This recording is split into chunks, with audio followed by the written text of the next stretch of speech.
Hello my dear student, मैं हूं सुधीर पांडे और आप देख रहे हैं 100 times education the branch of knowledge. तो हम लोग आज जो है क्लास 11 का एनसीईआरटी बायोलॉजी चैप्टर नंबर 1 का लेक्चर नंबर 4 देखेंगे, जिसमें हम लोग बात करेंगे आज रिप्रोडक्शन की। हम लोग ग्रोथ को देख चुके हैं और आज हम बात करेंगे रिप्रोडक्शन की, मतलब सेकेंड कैरेक्टरिस्टिक ऑफ लिविंग। तो आपको पता है पहले से ही कि लिविंग के कितने कैरेक्टर हैं, कि लिविंग ग्रोथ करता है, उसमें रिप्रोडक्शन होता है, मेटाबॉलिज्म होता है, एबिलिटी टू सेंस एनवायरनमेंट होता है, self replicating, self evolving, self organize होता है। तो मतलब वो बहुत सारी चीज़ें, ये सब लिविंग के कैरेक्टर्स हैं, लेकिन ये लिविंग के डिफाइनिंग कैरेक्टर्स नहीं हैं। इन्हीं में से एक जो है हमारा डिफाइनिंग कैरेक्टर है। तो हम लोग ग्रोथ के बारे में पढ़ चुके हैं, लेकिन ग्रोथ क्या है, डिफाइनिंग कैरेक्टर नहीं है। तो चलिए स्टार्ट करते हैं आज का टॉपिक, रिप्रोडक्शन। रिप्रोडक्शन मतलब ये क्या है, कैरेक्टरिस्टिक ऑफ लिविंग, लिविंग का ही कैरेक्टर है। चलिए तो सबसे पहले ये देखते हैं कि आखिर क्या होता है रिप्रोडक्शन। तो रिप्रोडक्शन क्या होता है, रिप्रोडक्शन ध्यान से सुनिए, रिप्रोडक्शन ना, production of organism, production of organisms ना, similar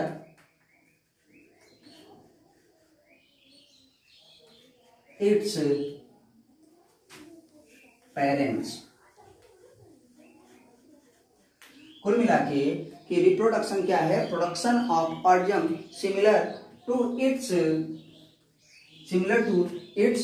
parents.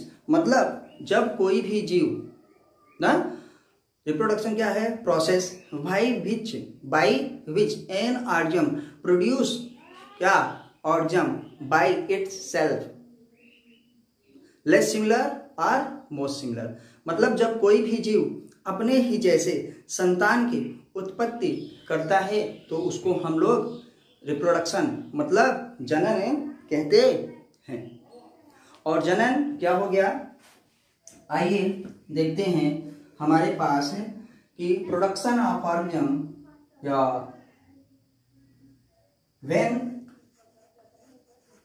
N organism when an organism produce offspring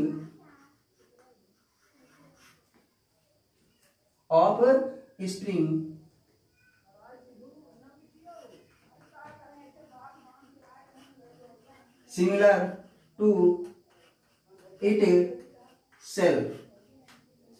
मतलब जब कोई भी ऑर्गेनिज्म क्या करता है, ऑफस्प्रिंग मतलब संतान की उत्पत्ति करता है और वो संतान क्या हो, माता पिता के जैसी ही हो, तो हम उसको क्या कहते हैं, रिप्रोडक्शन कहते हैं।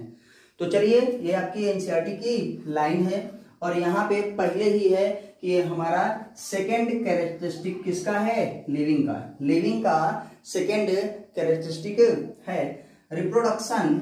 आगे पढ़ते हैं, ये आपकी डिफिनीशन हो गई, मेन डिफिनीशन, रिप्रोडक्शन ना like wise characteristic of living. मतलब ये क्या है कि रिप्रोडक्शन लिविंग का एक कैरेक्टर है, एक कैरेक्टर है लिविंग का, कि मतलब लिविंग्स जो हैं वो रिप्रोडक्शन करते हैं।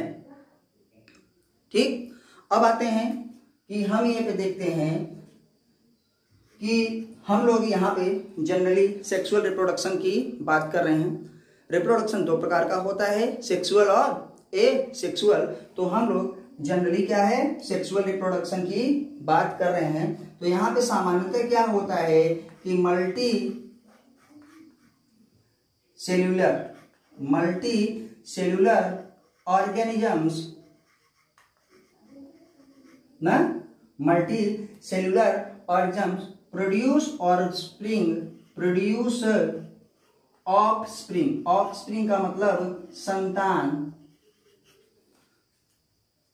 By sexual reproduction. ये जनरली बात हो रही है, ये जनरल बात है। जनरल बात का मतलब कि सामान्यतः क्या होता है कि जब मल्टी सेलुलर ऑर्गेनिज्म प्रोड्यूस करती है, संतान कोष करता है, तो वो ज्यादातर क्या होता है मल्टी सेलुलर है, तो पक्का है कि मतलब मोस्टली सेक्सुअल रिप्रोडक्शन ही करेगा। और संतान की उत्पत्ति एसेक्सुअल रिप्रोडक्शन के द्वारा भी होती है। एसेक्सुअल रिप्रोडक्शन में कौन करता है? एसेक्सुअल रिप्रोडक्शन कौन है? Unicellular organism. कुछ आप सुनिए और कुछ यहाँ लिखते हैं। यूनिसेलुलर ऑर्गेनिजम्स मतलब एक कोशिकीय ना, लाइक हमारे पास क्या है जैसे अमीबा, ठीक, और बैक्टीरिया वगैरह, ये सब क्या करते हैं एसेक्सुअल रिप्रोडक्शन करते हैं। लेकिन इस चैप्टर में हम लोग क्या है सामान्यतः सेक्सुअल रिप्रोडक्शन की बात कर रहे हैं। जैसे थोड़ा सुन लीजिए तब लिखते हैं। इसमें जिसको नोट करना होगा वो वीडियो को पॉज करके प्लीज नोट कर सकते हैं, तब तक हम आगे बढ़ते हैं।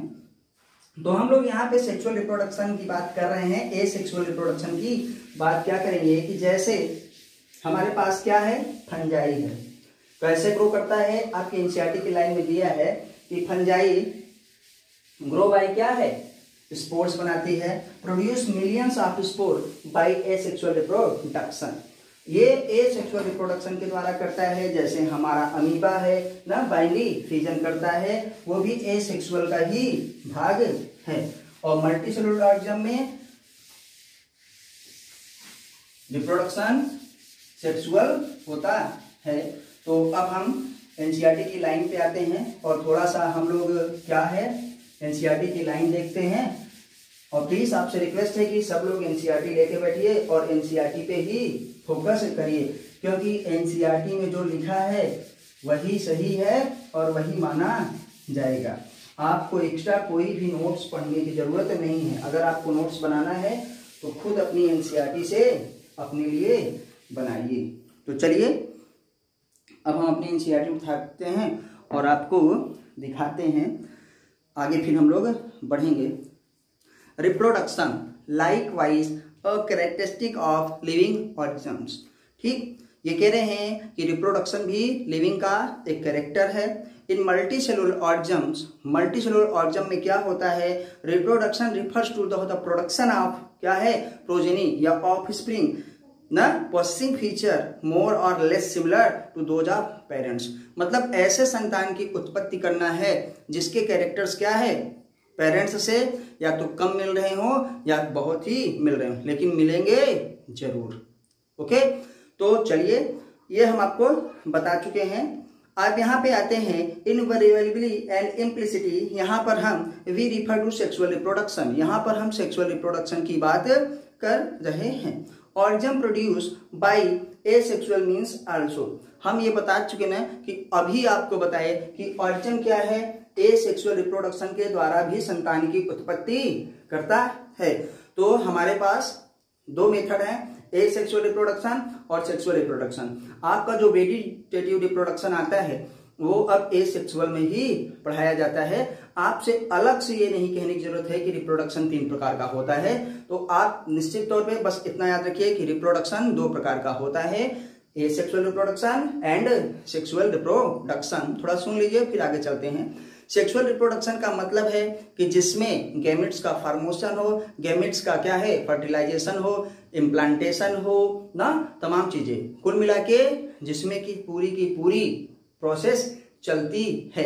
ये आप 12th के एनसीईआरटी में चैप्टर नंबर 2 में बहुत ही अच्छे से पढ़ेंगे। फर्स्ट में भी बहुत ही अच्छा है, लेकिन सेकंड में ज़्यादा पढ़ेंगे, और थर्ड और फोर्थ में तो ह्यूमन रिप्रोडक्शन के बारे में पूरा ही दिया है। और एसेक्सुअल में क्या होता है, जिसमें न गैमेट का फॉर्मेशन होता है न ही फर्टिलाइजेशन होता है, किसी न किसी बॉडी पार्ट से या क्या है डिवीजन के द्वारा सीधे ऑफस्प्रिंग प्रोड्यूस हो जाता है। चलिए थोड़ा सा आगे चलते हैं। तो यहाँ पे कह रहे हैं कि देखिए फंजाई क्या करता है, अभी हमने आपको बताया, ये आपको नोट भी करना है और पढ़ना भी है। फंजाई क्या है, multiply and spread easily due to the millions of asexual spores they produce. मतलब फंजाई में क्या है, फंजाई में पहली बात एसेक्सुअल रिप्रोडक्शन हो रहा है, एसेक्सुअल रिप्रोडक्शन हो रहा है, और एसेक्सुअल रिप्रोडक्शन में वो क्या कर रही है, स्पोर बना रही है। अब स्पोर से क्या कर रहा है, वो स्प्रेड करता है और मल्टीप्लाई करता है। Spread and multiply, spread and multiply कर रहा है। मल्टीप्लाई का मतलब वृद्धि कर रहा है, रिप्रोडक्शन कर रहा है। और अब आगे बहुत ही अच्छे अच्छे पॉइंट्स हैं, जिसमें million of spores produce they produce, और जो स्पोर प्रोड्यूस होता है वो एसेक्सुअली ही होता है। चलिए आगे बढ़ते हैं। इन लोअर ऑर्गन्स लाइक क्या है, ईस्ट एंड हाइड्रा में, ईस्ट एंड हाइड्रा। अब हम यहाँ पे आपका हो गया, ये स्पोर्स किसके लिए था, फंजाई के लिए, किसके लिए, फंजाई के लिए। ठीक, आते हैं east and hydra. East and hydra में क्या है, बडिंग के लिए। बडिंग को हिंदी में कहते हैं मुकुलन ना। ईस्ट एंड हाइड्रा में कैसा है, ईस्ट एंड हाइड्रा में रिप्रोडक्शन बडिंग के द्वारा होता है, और बडिंग किसका पार्ट है, एसेक्सुअल रिप्रोडक्शन का पार्ट है। याद रखिएगा, आपको फंजाई में, आपके ईस्ट में, आपके हाइड्रा में, ये सब में क्या है, एसेक्सुअल रिप्रोडक्शन हो रहा है। अब बडिंग क्या है, मुकुलन क्या है, कि मतलब बॉडी का कोई पार्ट है, बॉडी का कोई पार्ट है और वहां से एक कलिका निकली, बड्स मीन्स होता है कलिका, और वो कली निकली, जैसे ये मेरा हाथ है, यहाँ से कुछ चीज निकले, कोई पार्ट्स निकले, और ये जैसे उंगली लाइक स्ट्रक्चर है, और ये टूट के फिर जमीन पे गिर जाए और ग्रो कर जाए, जिसको सामान्यतः हम लोग पहले पढ़ते थे, जब हम लोगों को पढ़ाया गया था तो हम लोग उसको कायिक वर्धन में पढ़ते थे, मतलब वेजिटेटिव रिप्रोडक्शन में पढ़ते थे। लेकिन अब आप लोग जो है इसको एसेक्सुअल रिप्रोडक्शन में ही पढ़े रहे हैं। ऐसा इसलिए होता है कि जैसे जैसे हमारे ज्ञान में विकास होता है, जैसे जैसे हमारे ज्ञान में वृद्धि होती है, वैसे वैसे चीज़ें बदलने लगती हैं। हम लोग जैसे जैसे चीज़ों को समझना स्टार्ट करते हैं, वैसे वैसे समय के साथ निरंतर बदलता रहता है, और परिवर्तन ही संसार का नियम है, ये तो सबको पता है। आपको याद रखना है कि ये आपसे पूछा गया है फंजाई का भी, कि ईस्ट एंड हाइड्रा में बडिंग कैसी होती है, मुकुलन के द्वारा। आपको मुकुलन बता दिया गया कि कोई भी आपकी बॉडी का एक पार्ट्स क्या है, टूटे और वो जमीन पे गिरे और फिर ग्रो कर जाए, तो हम क्या करेंगे कि एक हाइड्रा से दूसरा हाइड्रा बन गया, तो उसी को कहेंगे कि भैया दूसरी संतान की अगर उत्पत्ति हो गई तो वही रिप्रोडक्शन है। अब प्रोसेस चाहे दो हो, और वो हमारे पास प्रोसेस कितने हैं, दो ही हैं, एसेक्सुअल या सेक्सुअल। आइए थोड़ा सा आगे आपको दिया गया है कि प्लेनेरिया, प्लेनेरिया, प्लेनेरिया को आप क्या है, प्लेटीहेल्मिन्थेस में पढ़ेंगे। इसमें पाया जाता है ट्रू रीजेनरेशन, ट्रू रीजनरेशन। ये भी आपसे हजारों बार पूछा गया है और अभी 1000 बार पूछा भी जाएगा कि ट्रू रीजनरेशन किसमें पाया जाता है। तो आपको याद रखना है कि ट्रू रीजनरेशन प्लेनेरिया में पाया जाता है। ठीक, रीजनरेशन का मतलब क्या है कि फ्रेगमेंटेड बॉडी पार्ट्स, मतलब कोई बॉडी का पार्ट है, जैसे बडिंग में था, हाइड्रा में था, वैसे ही कोई बॉडी का पार्ट है, ठीक, और वो टूट गया, कट गया, खराब हो गया, ठीक, और वो फिर से रीजनरेट कर जाए। रीजनरेशन का मतलब ही होता है कि फिर से बन जाना, पुनः वो बन जाए, उसका फिर से निर्माण हो जाए। जैसे जनरली आप लोगों ने देखा होगा कि जो हमारी छिपकली होती है, तो कभी उसको खतरा महसूस होता है या वो डर जाती है या दरवाजा बंद करें खिड़की तो उसकी पूंछ कट जाती है, लगता है कि पूंछ कट गई उसकी, हमारी वजह से कट गई, नहीं, वो छिपकली खुद अपना गिरा देती है, क्योंकि छिपकली का भी क्या है, टेल वाला पार्ट रीजनरेट कर जाता है। प्लेनेरिया को भले आप लोगों ने ना देखा हो, लेकिन छिपकली को सबने देखा होगा। छिपकली मतलब लिजार्ड, तो उसको सबने देखा होगा। इसमें क्या है, उसके टेल पार्ट में रीजनरेशन पाया जाता है और वो फिर से ग्रो कर जाती है। उसी को कहते हैं कि, और प्लेनेरिया में क्या है, पूरा का पूरा प्लेनेरिया ही फिर से तैयार हो जाता है by the process of true regeneration. तो ये किसका प्रोसेस है, एसेक्सुअल रिप्रोडक्शन का है, एसेक्सुअल रिप्रोडक्शन का भाग है। लेकिन ये स्पेशली पूछेंगे कि ट्रू रीजनरेशन किस में पाया जाता है, तो आपको प्लेनेरिया बताना है। आइए थोड़ा सा देख लेते हैं अमीबा में।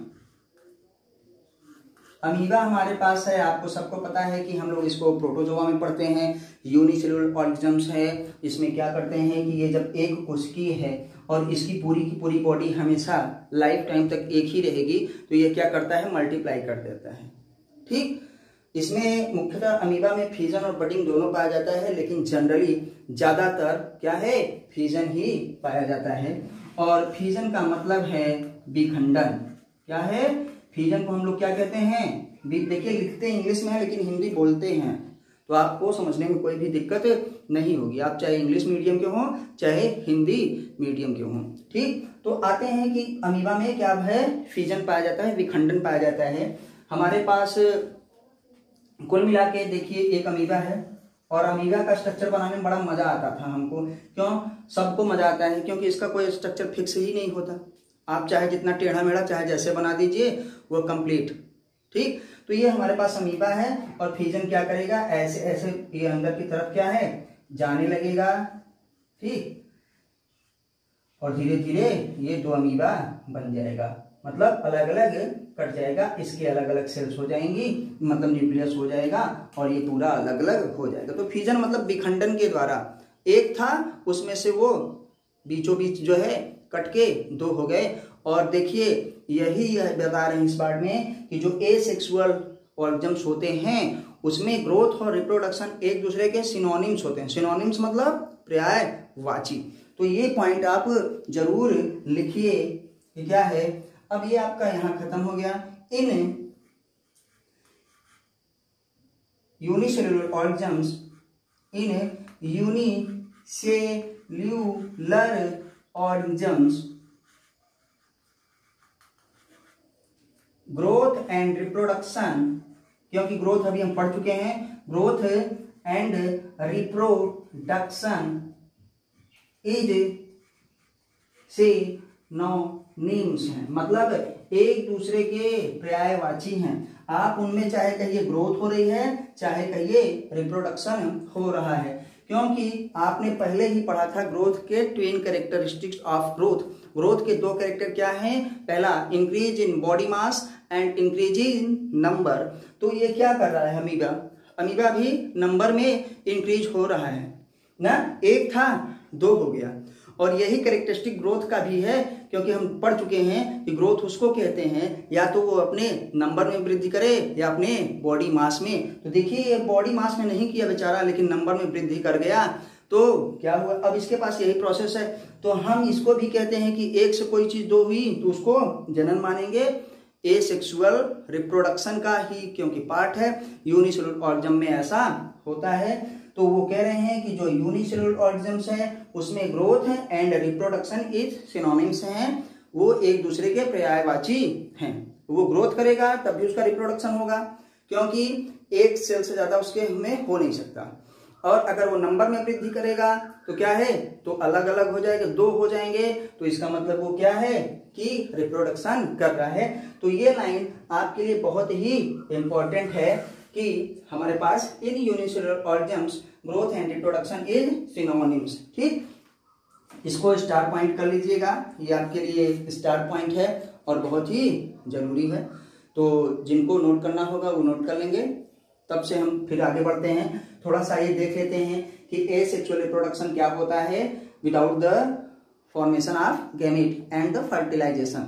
न उसमें निषेचन होगा न ही गैमेट का फॉर्मेशन होगा, किसी न किसी बॉडी पार्ट से वो बन जाएगा, तो हम लोग उसको बडिंग कहेंगे। फिर से रीजनरेट कर जाएगा तो उसको रीजनरेशन कहेंगे।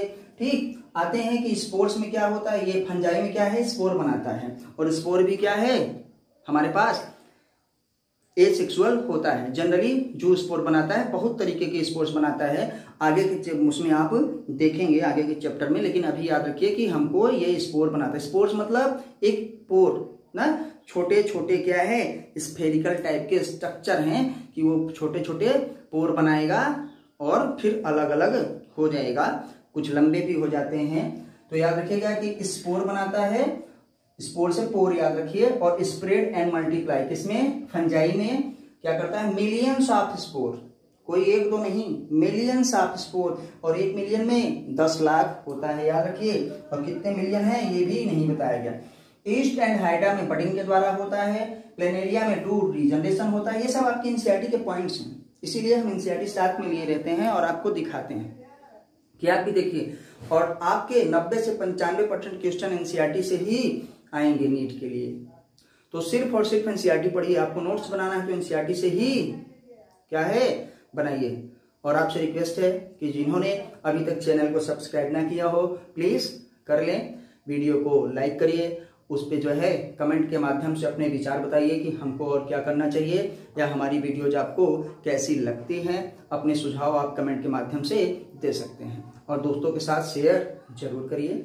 और नीचे रेड कलर में सब्सक्राइब लिखा रहता है, उसको आप दबाएंगे तो आपके पास एक बेल आएगी, फिर बेल को दबाएंगे तो 3 ऑप्शन आएंगे, थोड़ा वेट करिएगा, नेटवर्क प्रॉब्लम हो सकती है, तो फिर ऊपर वाला दबा दीजिए। उससे आपको सूचना मिलती रहेगी कि हमारा नया वीडियो आ गया है, और सबसे पहले आपको ही सूचना मिलेगी, आप उसको देख सकते हैं और अच्छे से पढ़ सकते हैं।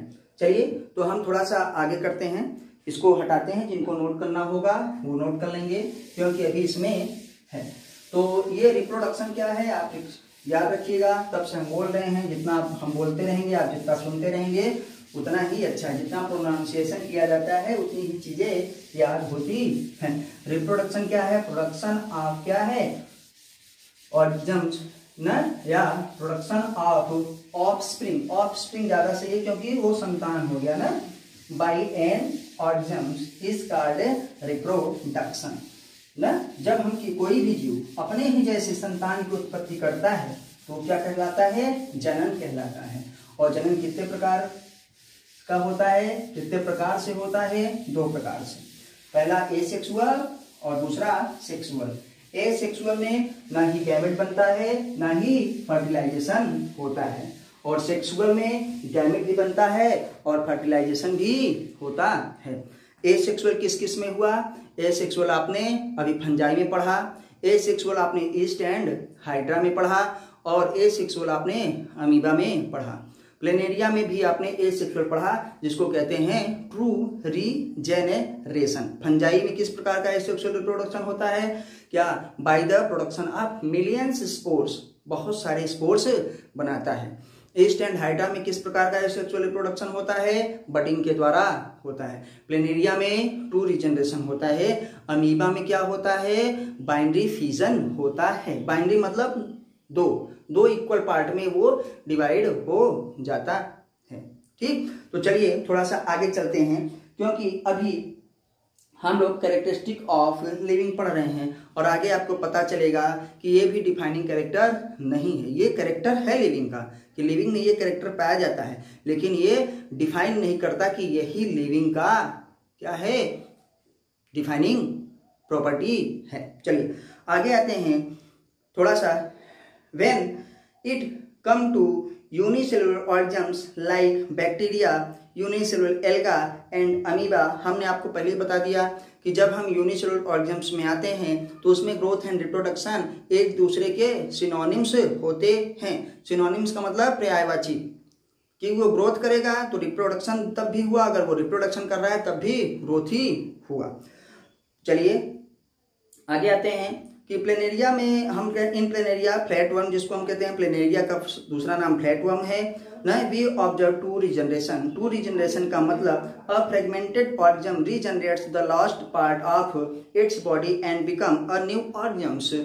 हम आपको ये बता चुके हैं कि किसी भी लास्ट कोई भी बॉडी का कोई भी पार्ट लॉस हो गया, टूट गया, कट गया, तो उससे नया ऑर्गेन्स बन जाएगा। ये हम आपको बता चुके हैं। द फंजाई में the filamentous algae and protonema of masses, ये बहुत ही इंपॉर्टेंट है, ये कई बार पूछा जा चुका है, तीनों का पूछा जाए। The fungi, filamentous algae and protonema of masses all easily क्या है, मल्टीप्लाई बाई फ्रेगमेंटेशन। इसको जरूर याद रखिए। चलिए इस पॉइंट को हम लिखते हैं कि द फंजाई में ना फिलामेंटस एल्गी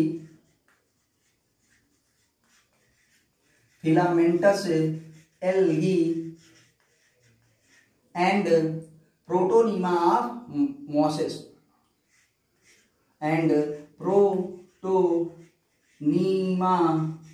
ऑफ मॉसेस आपने ब्रायोफाइटा में मॉसेस के बारे में पढ़ा होगा।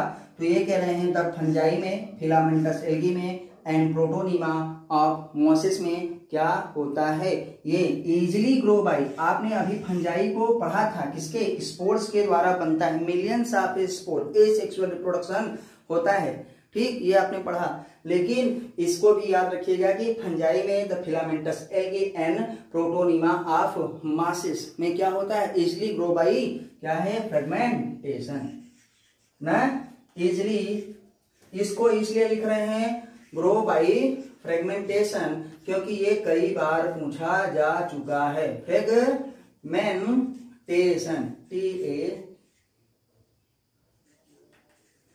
फ्रेगमेंटेशन के द्वारा होता है। चलिए, फ्रेगमेंटेशन के द्वारा होता है। ये पॉइंट्स तीनों आप सीधे सीधे याद रखिएगा। आप तीनों इकट्ठा ही पूछता है, बार बार इकट्ठा ही पूछेगा। अगर केवल स्पेशली फंजाई का पूछेगा तो आप स्पोर्स बताइएगा कि by the formation of spores के द्वारा, और वैसे पूछता है तीनों का साथ में तो क्या है, द फंजाई फिलामेंटस एल्गी में and the protonema of masses, क्या है, मॉस का जो प्रोटोनिमा होता है, ब्रायोफाइटा में आप बहुत ही अच्छे से इसको पढ़ेंगे, इसलिए अभी इसके डिटेल में नहीं जा रहे हैं क्योंकि टॉपिक हट जाता है, ठीक। तो आप इसको पढ़ेंगे तो इसमें क्या होता है, फ्रेगमेंटेशन होता है। चलिए थोड़ा सा आगे बढ़ते हैं। आपको बता चुके हैं हम कि जब क्या है, यूनिसेलुलर एल्गी आती है, हमारे पास अमीबा है, कुछ भी है, मतलब एस यूनिसेलुलर है, reproduction is synonymous with growth, कि जो रिप्रोडक्शन है वो ग्रोथ का पर्यायवाची होता है। Increase in number of cells, we have already defined growth as equivalent to increase in cell number और मास। हम लोग पहले ही बात कर चुके हैं इसके बारे में कि ग्रोथ के दो कैरेक्टरिस्टिक हैं, क्या है, या तो वो बॉडी साइज में ग्रो करे या इंक्रीज इन नंबर, उसको ग्रोथ ही माना जाएगा, हम उसको ग्रोथ ही मानेंगे। चलिए आगे फिर करते हैं। Increase in number of cells, we have already defined growth as equivalent to increase in cell number और मास, फिर से वही बात कर रहे हैं। Hence we notice that in single cell organs we are not very clear about the use of these two terms. आपको देखिए वो कह रहे हैं कि यूनिसेलुलर ऑर्गेनिज्म में हम इन दो कैरेक्टर्स के बारे में क्लियरली नहीं बता सकते, नहीं बात कर सकते कि वो ग्रोथ कर रहा है कि वो रिप्रोडक्शन कर रहा है। तो किन दो कैरेक्टर्स के बारे में, ग्रोथ एंड रिप्रोडक्शन के बारे में। तो प्लीज आपसे रिक्वेस्ट है कि आप इसको जरूर अंडरलाइन करिए, इस लाइन को, कि हम लोग क्या करते हैं कि the uses of, hence we notice that single cell organs we are not very clear about the uses of these two terms. These two terms कौन कौन से, ग्रोथ एंड रिप्रोडक्शन। यही लिख के स्टेटमेंट आपको छोड़ देंगे और आपसे पूछेंगे कि वो दोनों कैरेक्टर्स कौन से हैं, कौन से वो टर्म हैं, ग्रोथ और रिप्रोडक्शन के बारे में। Further these are many organs which do not produce, ना वो कह रहे हैं कि लेकिन अभी हमने कहा कि ये लिविंग के कैरेक्टरिस्टिक हैं, इसको मिटा दे रहे हैं, जिसको नोट करना होगा वो नोट कर लेगा वीडियो को पॉज करके। वो कह रहे हैं कि अभी हम लोगों ने बात की कि हमारे पास जो क्या है, लिविंग के कैरेक्टरिस्टिक है ग्रोथ, लेकिन कुछ लिविंग ऐसे भी होते हैं जो एक्सेप्शन है, जो रिप्रोडक्शन नहीं करते, मतलब जो संतान की उत्पत्ति नहीं कर पाते। तो आप फिर कैसे डिफाइन करेंगे कि यही लिविंग का डिफाइनिंग कैरेक्टर है, कि यही लिविंग को डिफाइन करता है, कि ये कैरेक्टर जिसमें पाया जाएगा उसी को लिविंग माना जाएगा।